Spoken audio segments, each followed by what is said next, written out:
voiture dans Paris, qu'elle soit électrique ou n'importe quoi, c'est un cauchemar. Qu'est-ce qu'il y a comme défaut? Des heures d'embouteillage, impossible de se garer. J'ai regardé comment ça devait fonctionner, je doute que les capacités de place soient respectées. Je pense que ce sera la même chose que le Vélib, à savoir un fiasco. Si on ne trouve pas des taxis ou s'il n'y a pas de service de location, les gens peuvent trouver en sortant du travail une voiture pour aller ensuite à un rendez-vous par exemple. Ça peut être un bon moyen justement, à une époque où on parle d'écologie, de sauver l'environnement, de justement utiliser l'autolib pour sauver la planète et voilà. Le principe de la voiture, c'est pour aller en dehors de Paris.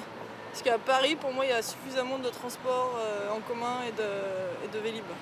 L'avantage du Vélib, justement, c'est de pouvoir circuler assez vite d'un point à un autre. Et le principe de la voiture, on va le retrouver que ce soit la nôtre ou pas la nôtre. Enfin, les bouchons, stationner, trouver une borne avec des voitures pas disponibles. Voilà, mais après, faut voir. C'est bien pour, par exemple, les petits trajets. Ça évite de prendre que chacun prenne sa voiture. Et aussi pour le covoiturage. Je pense que, surtout chez nous dans le Nord avec le temps, le vélo c'est bien pour le temps d'été, mais avec l'autolib, non, ça doit être bien. Moins de voitures en circulation, moins de bouchons sûrement. Moi j'ai une voiture que je laisse dans le parking toute la journée.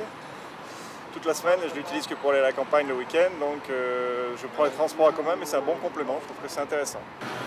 Aujourd'hui, on peut faire une combinaison autolib, voiture de location, ça peut être intéressant. Voiture de location pour les grands parcours, autolib pour les petits.